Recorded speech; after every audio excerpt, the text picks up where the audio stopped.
Tell you all about that coming up in a few minutes. Okay, Joe, we'll see you in just a few here. Valentine's candy has nearly sold out on clearance, and so have some of the romances that started about the same time. And if your kid is going through a breakup, it can be hard as a parent to, well, figure out how to help them. Here to talk more about this is Kim in Studio B with Dr. Wes Crenshaw. Kim? Yeah, that's right, Nick. Thank you. And Dr. Wes, of course, is a Lawrence psychologist, certified sex therapist. He specializes in teens and young adults, and that by definition means relationships and romance, right? Absolutely. You have a tough job. All right, you've said it before.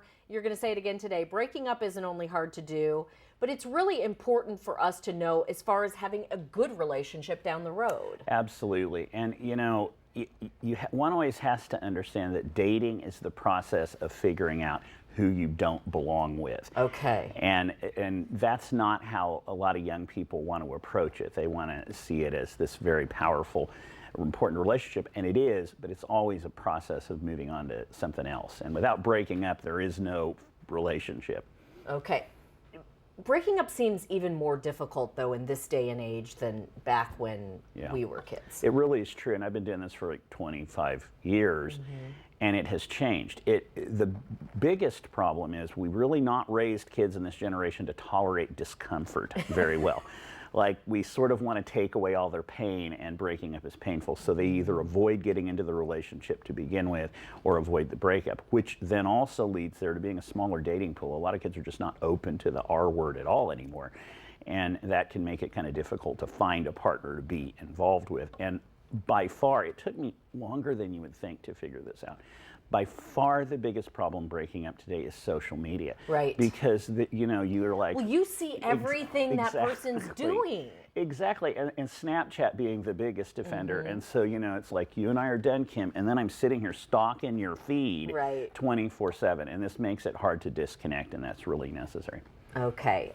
What tips do you have for parents as far as when a child is going through a breakup? How can we help them? We always want to start these conversations before they're needed, and I always try to teach kids and have parents teach kids 2 rules. There are about 20, but try to get to the top 2.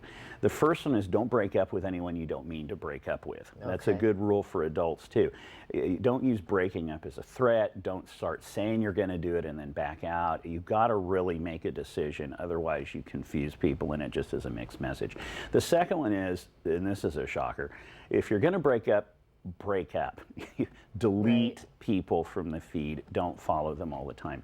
And you have to really be done, or else it never ends. Zombie relationships are popular. All right. Do you find that sometimes for teens and even adults that a breakup can create more than heartache? Is there actual depression and some other things that are connected with breakups? Yeah. The parents and friends of teens want to watch. There's a certain amount of grief that's understandable in any breakup, and you want to honor that and realize that it's an important thing. There are times now that it really can become so debilitating. I have kids that are going on months and months of grieving, again, because they're always in contact with the partner and don't really let it go.